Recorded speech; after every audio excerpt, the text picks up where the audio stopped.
Right, today we're making a video about the Tesla Model 3 and Model Y controls and just how to use everything in the car, how to use the infotainment system for new people. I've been driving my Tesla now for about, I think, 18 months or so.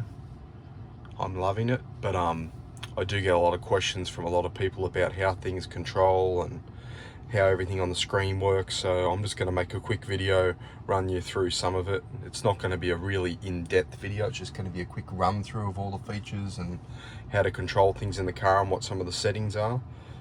So we'll start it off now. So this is a 2021 Tesla Model 3, but it will apply to all of the new Tesla Model 3s and Model Ys. They have the same screen. The software is constantly updating and changing. This is how it looks right now as of this month. So as you can see on the screen here, this is your main screen when you're driving. It does have the map that is Google Maps. I do pay for premium connectivity, so I have the live traffic, which is what all of the red and orange lines are. It shows you where slower traffic is. It also has the like satellite map as well. That's something you get with the premium connectivity. Up the top of the screen up here, you can see the driver profiles. Pressing this is where you can select your different driver profiles, so you can have one set for, like I've got relax, so when you're just hanging in a car park like I am now, you can press it and it will move my seat back and move the steering wheel forward just to give me a bit more room. You can really do whatever you want. So the driver profiles, you can just set them up for your wife, your kids, your family, your friends. You can have quite a lot of them stored. Next to that little red dot, that's your Sentry mode. I do have Sentry on.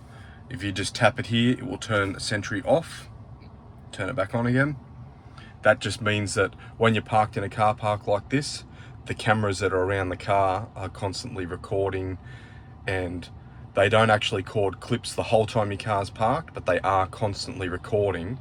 What it does is if someone walks near the car and triggers Sentry mode, they have to come quite close to it. It will save that clip into a hard drive or a memory stick that you've got in your glove box. The car comes with a 128 gigabyte memory card when you get it. I've removed that and put an SSD in mine. Next to that, it's the temperature. That's the outside temperature, the time. Over here on the white part of the screen, you can see the battery level of mine is 98%. If you tap on this, it gives you your range, which is 405 kilometers. Over on the top over there, we have the park, reverse, neutral, and drive, and your speed. This is the speed you will be doing when you're traveling. As you can see, my headlights are on.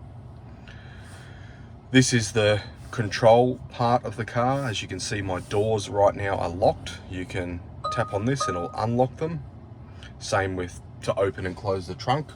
I can tap here right now. Opens the trunk and it shows you on the animation that it's opening the trunk. I can close it again.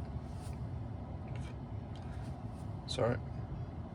And it actually closes down. You can see it on the animation. Same with everything else. If you want to open the charge port, you can tap the charge port, it opens and it automatically brings up the charging screen. Tap again, closes.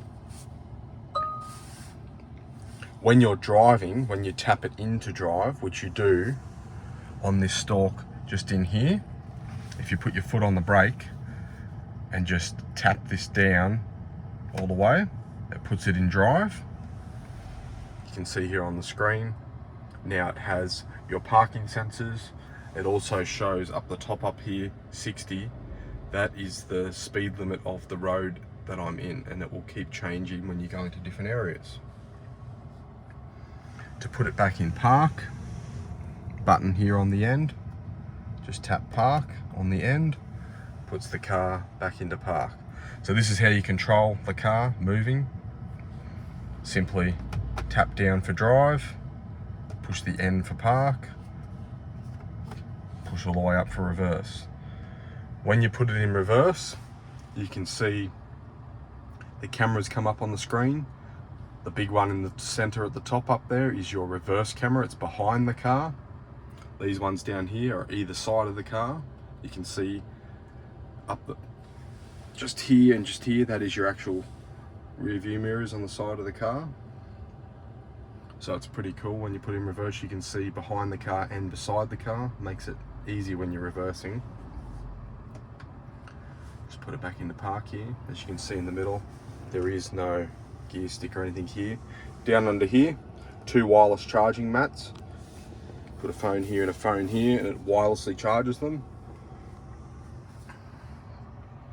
Over here on the map, these buttons down here, you can change the way that the map orientates when you're driving. This is the way I like to have it. This one here takes off the satellite maps and just puts it back to the normal map. Now this is how it will be if you don't have premium connectivity. It will just be the plain Jane map like this, and it won't have the traffic. I like to keep the satellite maps on. This here is how you turn off the live traffic. And as you can see, every time I change something up the top up there, it says saving. It actually saves it to your profile and remembers everything on your profile.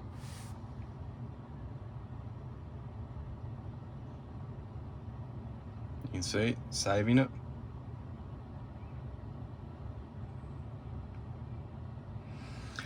Tapping that button down there brings up all the superchargers near me. If you tap on one of those superchargers, it will start to navigate to it.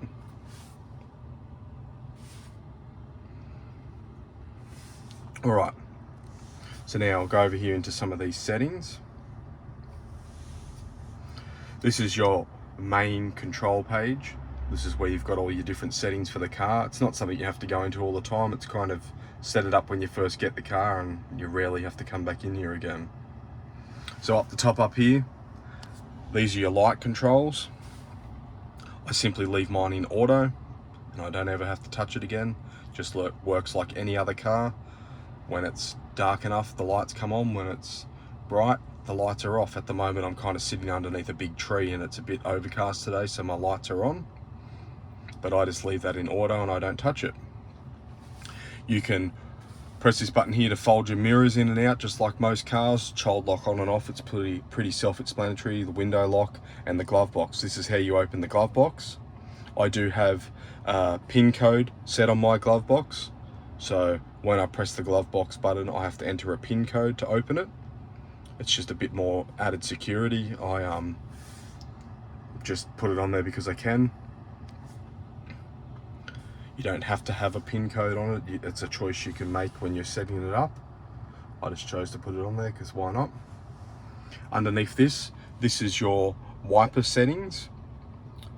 This is meaning that my wipers are off, and then obviously it will turn the wipers on at level 1, 2, 3, 4, or you can leave them in auto. I haven't had much luck with the auto. I find it goes when I don't need wipers, and it goes way too fast when it's only drizzling. I've never really been a big fan of auto wipers, but when you get one of these cars, you can try it out for yourself and see what you think. The beauty about Teslas is they're constantly updating their software and changing things, so that feature can get better over time, or it could get worse over time. But yeah, that is a beauty of the Teslas. They're constantly getting software updates. So I leave mine on manual control. You can also make your wipers turn on just by tapping this button here on the stalk, which is where your indicators are. I don't really want to use my wipers because my screen's a bit dry, but I'll just show you quickly. If you tap this, it will do a quick sweep of the wipers, and it also brings up your wiper controls down the bottom. Now that's how I would turn my wipers on if I was driving and it started raining. Instead of when you're driving along like the screen would be like it is, and tapping the car icon and then going here to wipers and pressing the speed on, the easiest way is literally when you're driving, instead of going into the menus, this is your indicator stalk here, by the way, I didn't mention that. If you just tap it down, it indicates, and this is your blind spot camera. I'll talk about that a bit later.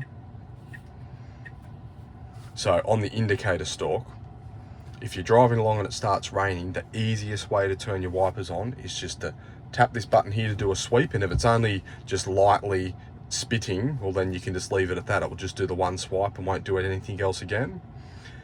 And you can just constantly just press that every now and then when you need to. Or if you need your wipers on, the easiest way, like I said, just tap this once, these controls pop up, and then you just pick your speed and your wipers will be on at that speed, and then turn them off when you're done. So I've seen a lot of people saying, oh, Teslas are hard, you got to go in the screen and do everything in the screen. There is actually all these little shortcut buttons that you can use that make things easier, and that's just one of them for the wipers. It's not, you don't have to go into the menus and do things while you're driving. You can literally just tap it on the bottom. It's not that hard. You can also use voice controls in the car to control everything. You do that by this button here. If you just press and hold this button, it brings up the voice control. And I'm not going to try it on camera because you know what it's like trying to do voice control on bloody cars and stuff. As you can see now, it's going nuts. So if I go into here, we'll just let that do its thing for a while. If we go into here, this is your mirrors again. This is where you would adjust them. To adjust your mirrors, you just tap on this button. Brings up this control wheel. It looks daunting when you first see it, but it's, once again, mirrors are not something you adjust every time you're in the car. It's not that hard once you've used it a few times. It does clearly show you there on the display how to adjust them, and it is done through this knob just here. So right now it's on the left mirror, and you can see the left mirror over there in the corner of the button, and you can see this knob here. All I do, if you see if I'm adjusting things here, it will move the mirror in the ways that I want it. If you can see, the mirror is tilting there. So all you do is scroll your wheel, and then if I want to go to the right mirror, once I've decided this is where I want this mirror, I can just tap on your right mirror, or you can press the button as well, and it will go to the right mirror. You do the same thing. That's just the way that they've made the mirror adjustment, so there's not other buttons and switches in the car. Mirror auto tilt just means that when you put it in reverse, the mirrors will auto tilt. Mirror auto fold, same thing when you lock it. They will, when you lock the car, the mirrors will auto fold in. I like that. And the mirror auto dim is just, yeah, for at night time when you got your headlights on. If there's cars coming up behind you with bright headlights, it actually tints and dims out the mirrors for you. A lot of cars have that these days as well. In here, recording just means the car is recording. That's your dash cam setting. So in an update quite a while ago now, they added dash cam mode to the car. So once again, it's like the Sentry mode. The dash cam is constantly recording when you're driving all the time, but it's not just saving one big continuous clip of you driving around that you can go back into and save later. It is always recording, but it doesn't save the clips unless you tell it to. Now they do have settings, which I can show you later, about when you're driving, and if you get into an accident, it will save a clip, or if it detects a big sudden stop or any funny events, it will automatically save a clip. Or you can have it set up that if you press your horn button, it will save a clip, or you can simply tap down here on the little camera button here with the red dot, which means that it is recording. When you see that red dot, tap that. That's how you would save a clip when you're driving. As you can see now, I've turned the camera off, and now it's back on again because it was saving that clip.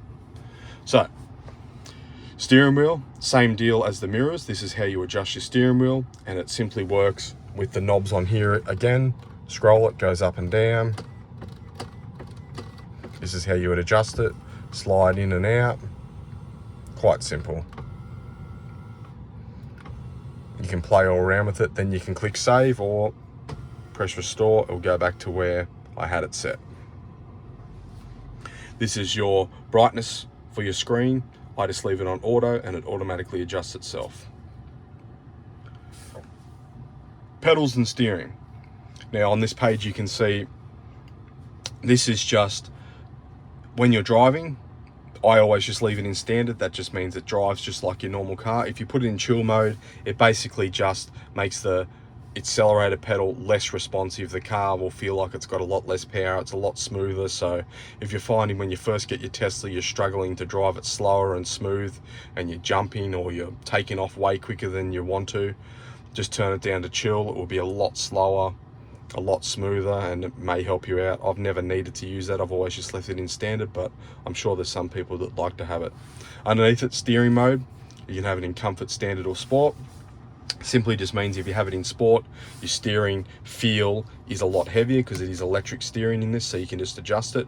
Sport makes the steering feel a lot heavy, standard's in between, comfort it's a lot lighter. I just leave mine in comfort. Stopping mode, this is one that people find weird when they first get their Teslas.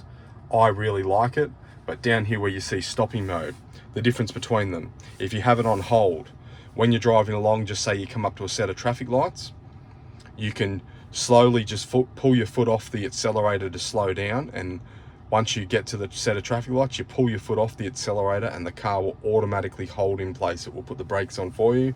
You don't have to sit there with your foot on the brake. It will automatically hold. Doesn't matter if you're on a hill or flat ground, it will put the brakes on and hold until you press the accelerator again and drive away. So if you have it in that mode, you basically never have to use your brakes. You can just use the regen braking to slow down, and then once you get to where you want to stop, you just pull your foot off the accelerator, the car will automatically hold. I love that feature. It's one of the things I love about Tesla. I always leave it on hold. Roll just means that the car will roll. It's pretty self-explanatory. So if you do what I said, pull up at the lights and it's on a bit of a hill, downhill, and you pull your foot off, if there is at a bit of a downslope, the car will start rolling until you put your foot on the brake. Same with if you're on a bit of a hill, it can roll back. Creep mode. Creep means if you put it in creep, if you are someone that's always driven, say, an automatic car, and you like the feature where you just pull your foot off the brake and the car will slowly just pick up a little bit of speed, you know, up to, say, walking speed by itself, and then you can put your foot on the brake and slowly modulate it to move along nice and slow. That's what creep means. So just say you were pulling into your garage, you can, instead of having to feather the throttle to get in and out of your garage, you can just have your foot off the throttle and the car will slowly roll along, and you can modulate your speed using your brake pedal. It's basically like turning the car into a conventional automatic car where it will slowly creep along like if you're in stop-go traffic. It's not a feature I need. I used to like it in automatic cars, but since I've had a Tesla, it's not something I've tried or used. I've always just left it in hold. That's the way I prefer to drive it. That's the way I recommend you drive your Tesla when you get it. It's just a far better way of driving. The regen braking in the Teslas is quite strong. Basically, that means when you pull your foot off the accelerator, if you just pull your foot just flat straight off the accelerator, the car will pull up quite hard and fast. So the way to slow down in the car without using your brake is just to slowly bring your foot off the accelerator, the amount that you want the car to slow down. You'll get a feel for it when you're driving.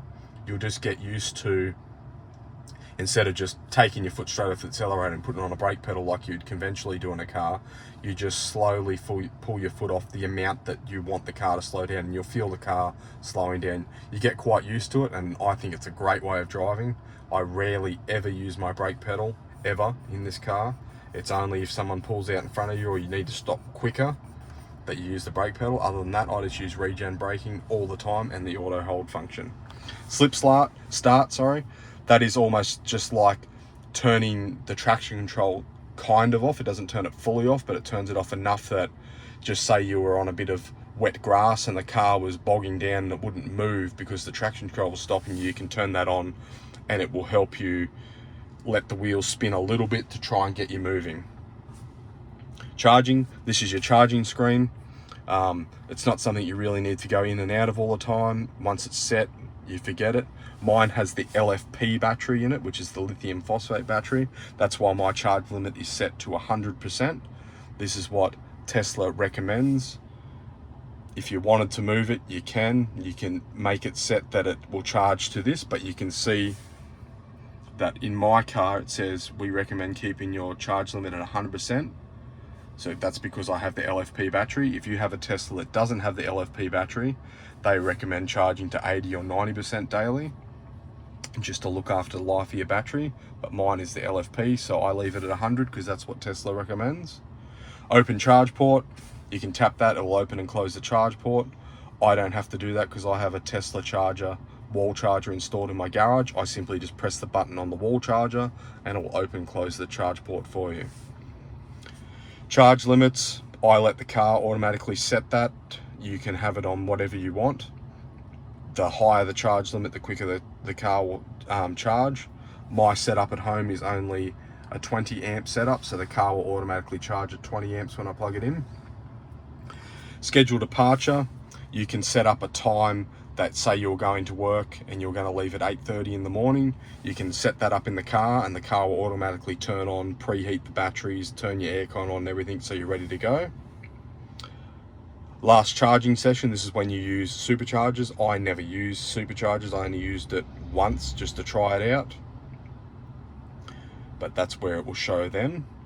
In your autopilot screen, I do have, this is what will control a lot of the settings in your car. I have the auto steer beta turned on, which just means when it's in autopilot, it will automatically steer for you and keep the car in lane. Now to turn autopilot on, it's done with this stalk. I'm not going to be able to do it now because I'm not driving, but when you're in drive, if you simply double tap this stalk down twice quickly like this, that will turn on autopilot. Now obviously it hasn't turned on now because I'm parked and I don't want to be in autopilot, but that's how you would turn autopilot on, simply by doing that motion there. If you're driving along and you wanted to turn autopilot off, it's just like normal cruise control. You can just tap your foot on the brake and it will turn autopilot off, or you can tap the stalk up once quickly, that will cancel autopilot. So that's two ways to turn autopilot on and off. Now autopilot is where it will maintain the speed of the vehicle or what you got it set at. Say 80 kilometers an hour, it will sit on 80, and it will, if the cars in front of you slow down, it will slow down instead of running into the back of them. You can set the distance between the cars, and if the cars in front of you come to a complete stop, the Tesla will come to a complete stop, and it will also, when it's in autopilot, stay within the lanes and try and steer the car. Now it's not recommended to just let your car drive all by itself, and if you do take your hands off the steering wheel, after a while it will alert you on the screen to put your hands back on the steering wheel. So it's not full self-driving at the moment, but it is pretty cool and I do like it. If you don't like the autopilot function, you can just use normal adaptive cruise control, which is tapping the stalk down once and it will just maintain speed, whatever you have it set at, to the vehicle in front of you, just like a conventional car, but it won't auto steer. So they're your two options for like your cruise control setup. Set speed limit, I just have it, this is for your autopilot. You can have it at the speed limit that you set or the current speed. I just leave it on speed limit. That's just what I like to do, and I don't want to get any fines. There's a lot of cameras around where I live. Offset, once again, fixed, but you can have it set that the car will go over and under what you have it set at by a certain amount of kilometers. Once again, it's not a feature I really use. This automatic blind spot camera is something they added in an update a while ago now. But what it means is when you turn on your indicator, which you do by tapping this stalk down, you can see the blind spot camera comes up. That's on the side of the car. Same with if you put it on the other side, the blind spot camera shows up over there. There's something else they added in the recent update is you can now move this camera to different locations. That's originally where it was when it first came out. I didn't like it because I found that in my car in Australia, being a right-hand drive car, when I turned my indicator on and off, it was kind of blocking where my camera was, having my hand here. So now I've been able to move it just up there like that. To turn your indicator off, you press the stalk down in the, so just say I've turned the right hand indicator on or the left hand indicator on, you go up to go right. To turn it back off again, you'd press it back up again. If you press it down to turn your your left indicator on, you press it back down to turn that same one off. So basically, to turn it off, you press it in the same direction that you pressed it to turn it back on again. That's how you do that. So that's your blind spot cameras. I really like it. Blind spot collision warning, it's just like what it sounds like. If there's a car in your blind spot, when you put your indicator on, it will come up with an alert and a chime to let you know there is a car. It will also show you on the screen here when you're driving. Forward collision warning, this is just like it sounds. If the sensors in the car and the cameras detect that there is a car in front of you slowing down, or an object that you're going to run into, it will warn you. This is just where you can set the distances and how quickly it will do that. Lane departure avoidance, I hate it. It's super aggressive in the Tesla. It just means that I've got mine off, as you can see. You can have it on warning, which will just make noises and beeps. You have it in assist, it will yank the steering. But in the Tesla, unless you're driving dead center in the lane all the time, you drift a little bit, it will go nuts and make a lot of noise. So not something I enjoy. I've turned it off in this car. A lot of my older cars, it never bothered me because it wasn't as aggressive. In the Tesla at the moment, it's way too aggressive for me. I just leave it off, but that's up to you to do whatever you want to do. Something that they have changed at the moment in Teslas is they've gone from using the radar-based autopilot to using the vision base, which means that they're now using the cameras in the car for the autopilot instead of the radars. Now, since they've swapped over to that system, they've actually made some systems in the car turn on automatically when you put it on autopilot, which is insanely annoying. I hate it so much at the moment, but Elon has announced that it will return back to how it was eventually. They've just put these systems on at the moment as a safeguard. So right now what I'm talking about is if I'm driving down the motorway and I double tap the stalk and turn autopilot on, it automatically turns back on this lane departure avoidance. It puts it on automatic again. It automatically turns back on auto wipers, and it automatically turns back on the auto high beams. So basically the car will automatically turn its wipers on when it wants to, it'll auto turn on the high beams when it needs to, and that lane departure avoidance is on automatically. Even if you've got all of these sensors, as you see my wipers, the auto wipers are off, my auto high beams are off, all that stuff is off. When you turn on autopilot at the moment, it will automatically turn all those systems back on for your whole trip while you're using autopilot. As soon as you turn autopilot off again, all those systems will turn off. So that's not a bug. It is actually just something Tesla's put in place while they're transitioning over to this vision-based autopilot systems.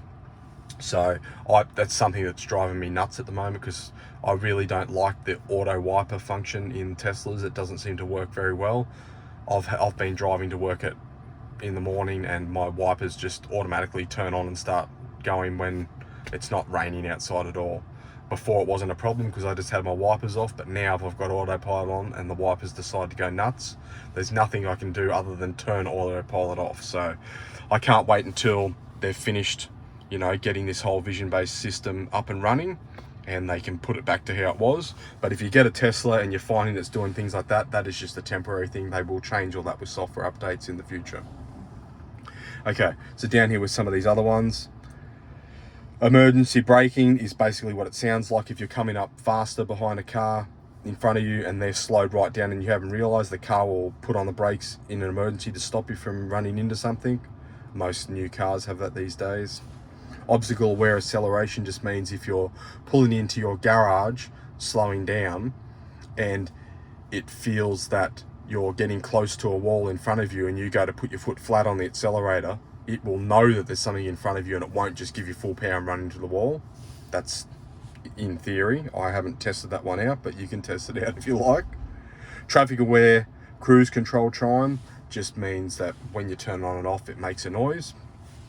Green light chime means if you are sitting at a traffic light and they are red and you are the first car in the queue, when the car detects that the lights have turned green, it sets off a little chime. Doesn't always work, but most of the time it works.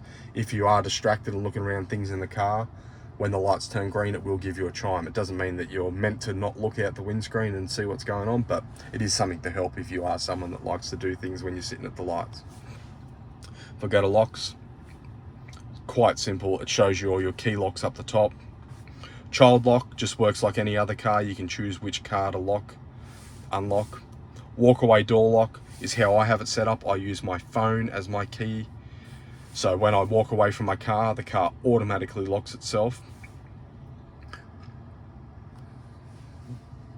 You can have it set to exclude home, so when you're at home it doesn't lock, but I just leave mine locked all the time. Driver at door unlock mode just means that you can simply have it that it only unlocks the driver's door. I have it set that it unlocks all of them. Unlock on park is just what it sounds like. Car left open notifications. So if you walk away from your car and you've got your windows half down, the car will actually let you know in the app. Also down here you can have the lock confirmation sound, so when your car locks it gives you out a slight beep and your headlights just flash. And I've also got this setting here turned on, close windows on lock. Just means if you have all your windows down, when the car locks it automatically puts all the windows back up again for you, which is quite a cool feature.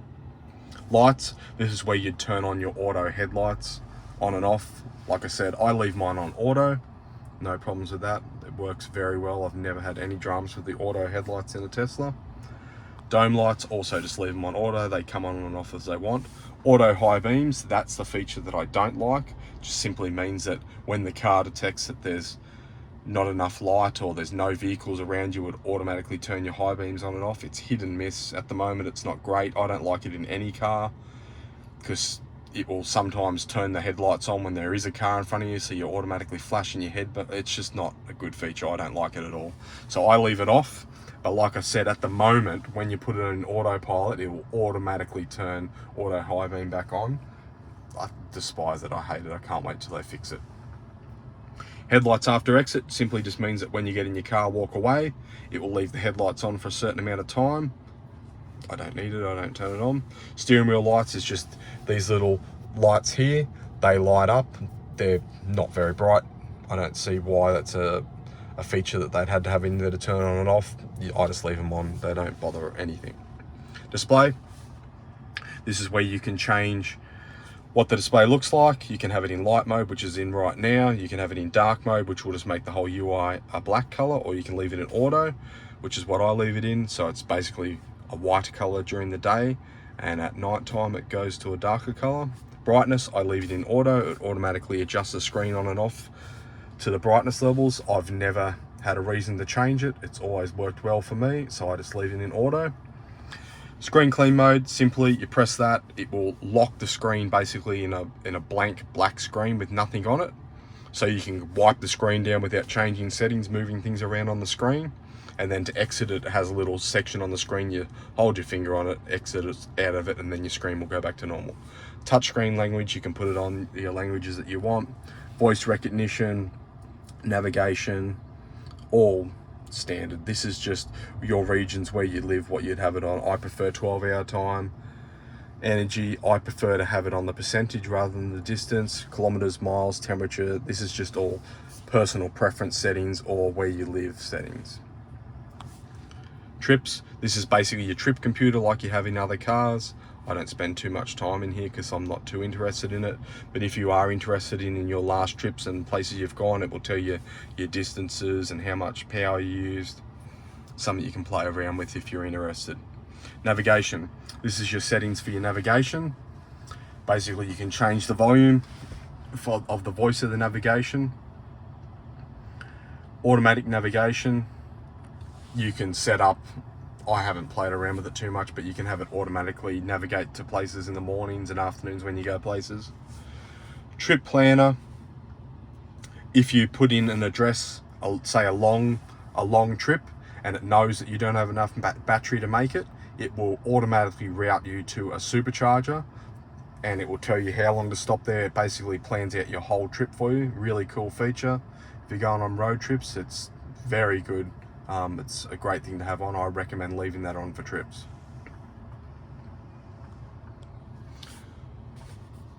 Like it says underneath there, that basically just will reroute your trip if it finds traffic. These settings down here, avoid ferries, avoid tolls, I don't turn that on, but they do what they say they do. Safety, This is where you can change a lot of the settings in the car. As you can see, Sentry mode, I've got mine set so it's on, so whenever I lock my car and walk away, Sentry mode will always be on. You can have it to exclude home, exclude work, exclude favorites, so it's not always on when you don't want it to be. Underneath here, this is your dash cam mode. Like I said, the cameras are always recording. You can have it off, you can have a manual, you can have it auto, which I have it on auto, and I have it on honk. So if I press the horn at any time, it will save that clip. I think it saves about a 10-minute clip, 5 minutes before you pressed it and 5 minutes after, I believe it is. This is just where you can delete and get rid of them. Pin to drive, you can actually have it that when you get in your car and put your foot on the brake and put it in drive, it'll actually pop up on the screen, tell you to put a pin code in that you set, just a bit of an added security. I don't have that feature on. The main reason why I don't use it is because, say this screen stopped working one day, or it had a crack in it, or it just was blank, it had an issue, it wouldn't turn on. You can still drive the Tesla, you can get in and put it in drive, and the car will drive fine without the screen. I can unbolt it and take it out of the car, and the car will still drive fine without the screen, no issues at all. You just won't know your speed that you're driving and other settings with the car, but the car will still function. If you have pin to drive on and you're in that same situation where you come in and find that your screen's not working, you won't be able to enter your pin code, so you won't be able to put the car in drive and drive away. There is other ways to get around it with, you know, getting someone else to unlock the car from a phone remotely and calling Tesla and all that, but just putting it simply and basically, if you did unfortunately find yourself in a situation where your screen had died and you got back in the car at the shopping centre and you tried to put your pin in and you can't use your screen, you won't be able to drive. So that's why I leave it off. Glove box pin, I do have it on, just means that if you try and open the glove box, it asks for a pin. Speed limit mode, I haven't touched. It just means you can limit your car to a certain speed and it won't drive over that. Cabin overheat protection simply means that in Australia, it's 40 degrees Celsius it likes to be, so anything over 40 on the inside of the car, it will do. If you have it off, it will do nothing. If you have it on, it will turn on the air condition periodically throughout the day to keep the temperature under 40 degrees Celsius. It is a feature I leave on. It doesn't really use a whole lot of power. Haven't really noticed anything, but it just protects some of the stuff on the inside of the car from getting too hot on really hot days, because as you know, on the inside of a car it can get really hot, especially in summer. So it's a feature I've always left on. It hasn't given me any dramas. It's never run the battery flat. It won't run the battery anything less than 20% remaining, so it will always turn off. But I found that I go to work for 15 odd hours a day and it will use maybe 6% battery, my car sitting there total. So I just leave it on, doesn't really matter. Allow mobile access just means that your car will, it can attach to your phone and control phone features. Security alarm, it's always on, it's grayed out for me. Park assist chimes, I leave on.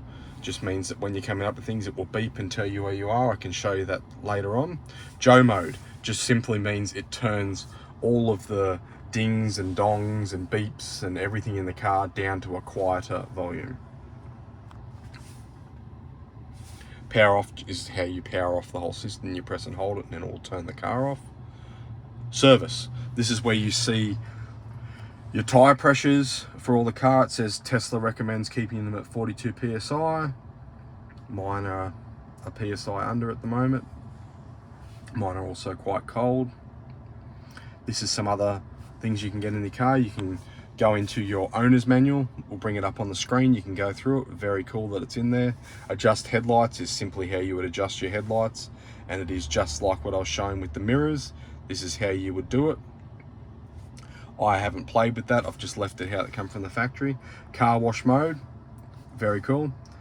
Tells you what it does, but basically when you put it in car wash mode, these are all the things that it will do. It basically locks everything up, makes it that your car won't unlock and unlock and lock again, and keeps your air conditioning on to keep any water from out of the vents and stuff, keeps the car a bit pressurized. This is basically all the stuff it does, and you can put it in screen clean mode, which will just basically lock the screen so you can clean it. Once you're done, you can exit car wash mode, it goes back to your normal screen. So we go back into service. I like car wash mode, I put it in. It's not something you have to do, but it's just a feature that they added. Towing mode, simply, when you put it in towing mode, it's for, unfortunately, when you get your car towed, all it does is, the main thing that it does when you put it in towing mode, it's not some real crazy special thing that disengages the motors or does anything silly.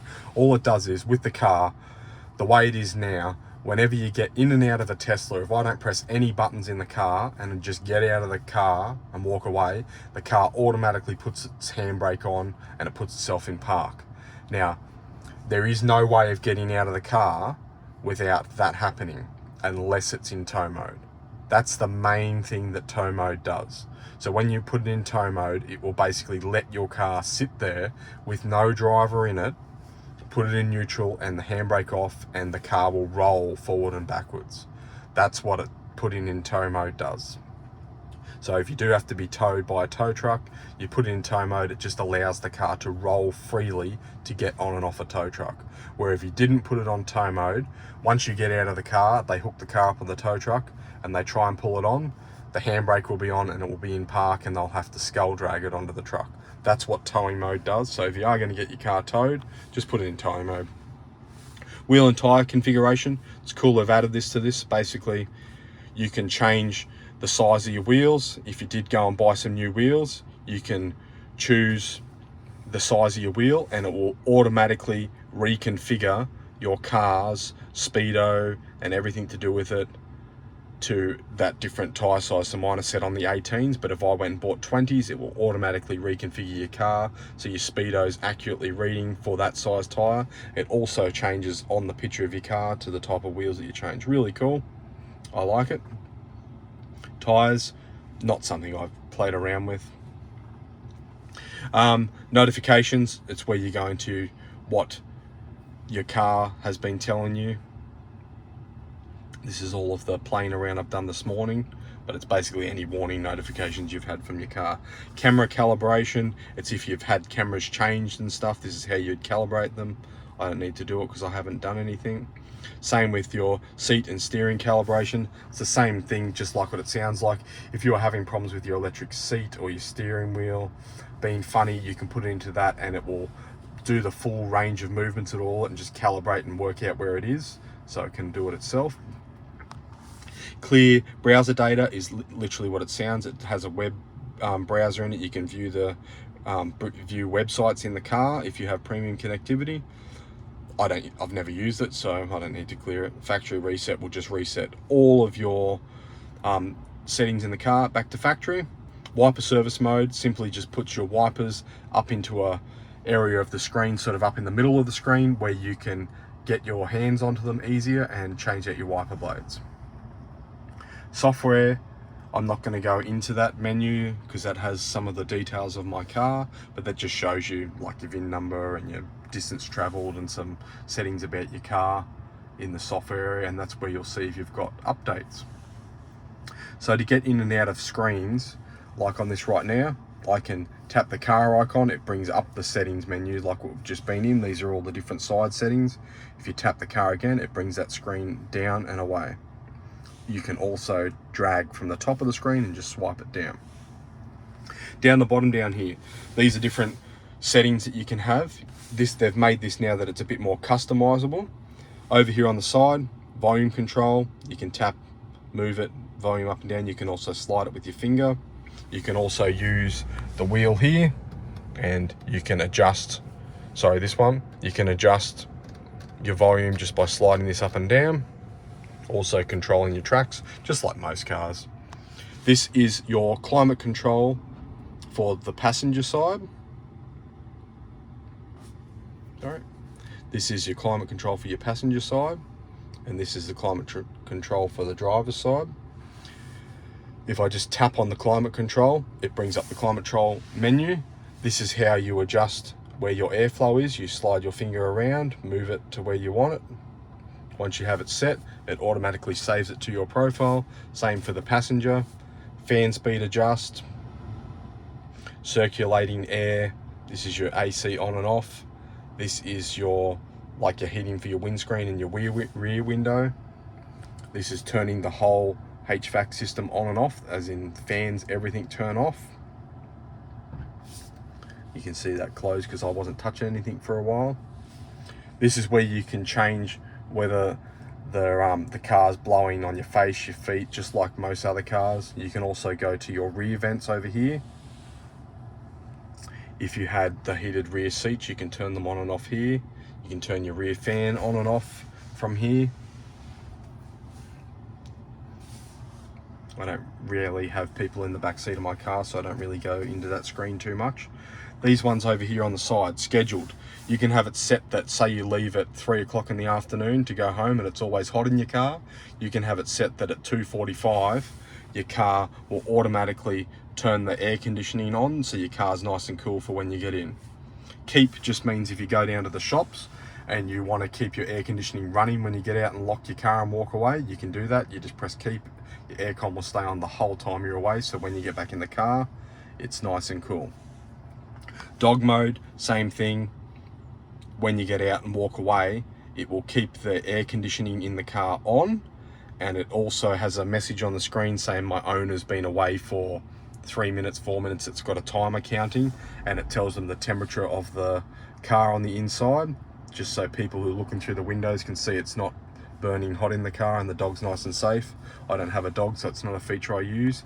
Camp mode, kind of, yeah, it just basically dims the screens. It keeps the aircon on. It just means that you can sleep in your car overnight. Nothing, I've never used that before as well. So this is basically how you would use your climate control. Now you can see that it keeps closing. Basically the way that they've made things in the car, say you're driving along and you just want to adjust your climate, you can just tap your climate thing, change what you want, and then not interact with it again, and eventually it will just go away. If I want it to go away now, I could just tap it again and it would go away. Or if it was up there and I want it to go away, I can swipe down. So there's plenty of other ways that you can control things. Down here, this is your temperatures. I can just tap it, increase, decrease, and you can see it's doing the passenger side at the same time. Because I have mine linked, you can also separate them and have individual controls. This is your heated seat controls. Level 3 is the hottest. Self-explanatory. Same with the passenger side. Now these weren't automatically down here by default. This button here in the middle sort of brings up all of your, I'm going to call them apps. The heated seats were in here. These here now, they've made them that you can drag and drop them. So if there's any of these features here that you think you're going to use all the time, you can simply hold on them like you would do on a phone and drag them down and put them in your dock. Same with any of these other features. So for me, the heated seats were in this menu, something we like to use all the time. I just dragged it down, put it where I wanted it. That's how that works. So I'm going to leave that alone because I don't want to add it, but this is some of the other apps. I'll show you some of these in a minute quickly. I've added my phone, which I'm not going to go into because it's going to show phone numbers, but it's simply like what you'd see. It mirrors your mobile phone. You can tap on it. It's got your contacts, your favorites, everything. You can just tap, make a phone call. Same with messages. If you're driving along, I have mine set that if I'm driving a message, the car will automatically announce it for me. I can press this button here and it will open the message and read it aloud. I don't read it on the screen. The voice assistant reads it to you, and then you can reply just by pressing this as well. I won't go into the messages for the same reason as the phone. It's going to show messages and contacts, which I don't really want to do. So this is your going here. This is what you would have seen everyone on the internet making videos about. I don't really play around. It's more of a fun thing to play with when you first get your car, or if you've got kids, you can put it into a whoopee cushion mode and a whole heap of other things. Once you get your car, you can play around with it. You go into theater mode. This is where you'll have your Netflix and YouTube and everything, which I've got the premium connectivity. So when I'm out and I might be waiting for my wife at the shopping center, I can watch YouTube, Netflix, whatever, and just sign into your accounts and you can watch movies in your car. It's quite cool. Toy box, it's where I was before. You go into arcade. There is games and stuff you can play in the car, play on the screen. Some of them, like the beach buggy racing, it uses your steering wheel and your accelerator and brake to play the games. I'm not going to go through all that today. There's no real need, but that just, yeah, there's games in the car. Kids would love it. I've played with them a little bit, but it's not really something I use very often. I do use theatre quite a bit, watch Netflix in the car, watch YouTube in the car when I'm sitting around waiting. Quite a cool feature, and as you can see, when you're done with that screen, you can just swipe it down and it goes away. I'll show you, if I just put my foot on the brake, tap it down into drive, you can see the car is showing in front. There's an orange thing. That is your parking sensors. As you drive closer, I do have a wooden bar in front of the car. You can see it's telling me that I'm 66 centimeters away. As you keep going closer and closer, it will tell you your distance. It's a feature I absolutely love. I know in my garage, when I pull into my garage, I know that I've got to be 30 centimeters off the wall. I just drive in into that red line, shows 30 centimeters stop, and you're parking in exactly the same spot every day. Great feature, I love it. It works really well. Never had any dramas with it whatsoever. On the sides of the car over here, I should show this. This is how you open and close your doors. This button just here, it is the same on the passenger door and the rear doors. When you have people in your car and when you're in your car, the way to open and close the doors, press this button. The window will drop down a bit because it is a frameless window. The door will open and close. When you close the door, the window goes back up again. So this is the way to open and close the doors. Down in here, there is a little lever that you can pull up that will open and close the doors. That is for emergencies.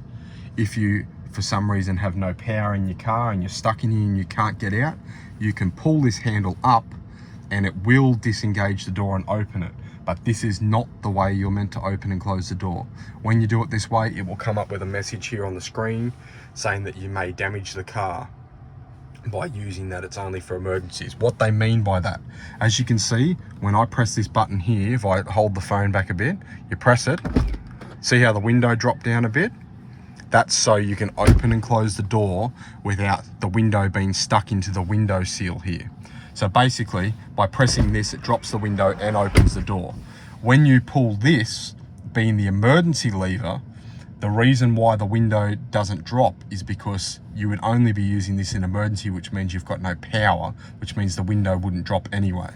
So by pulling this, it will open the door, so the door will open, but your window will get caught on your rubber trim.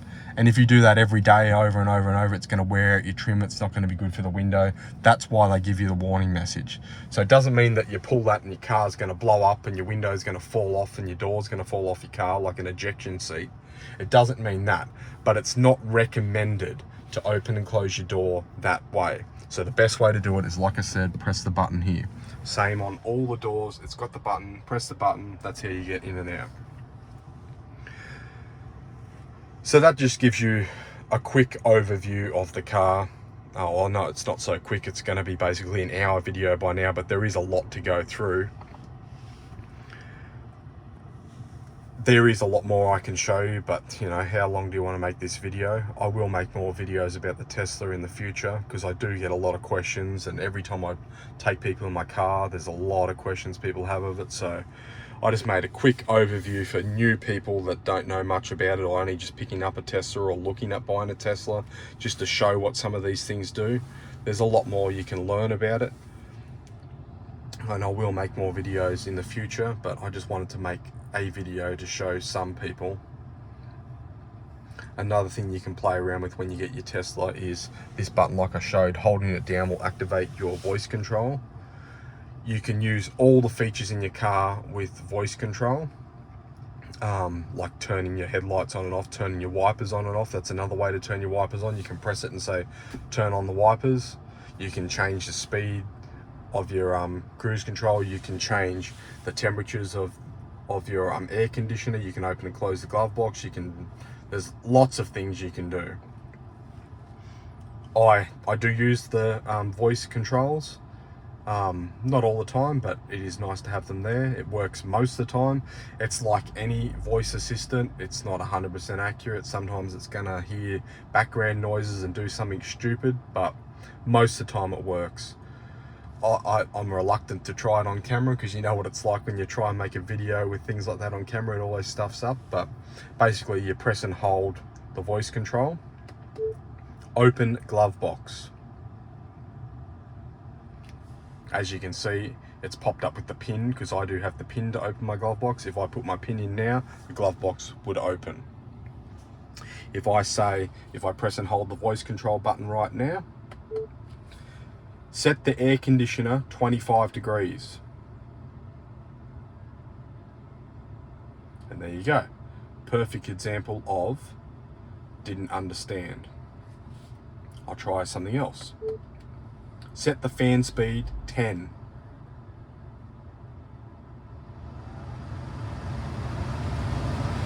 As you can hear, fan speed of the air conditioner getting a lot louder. Set the fan speed 5.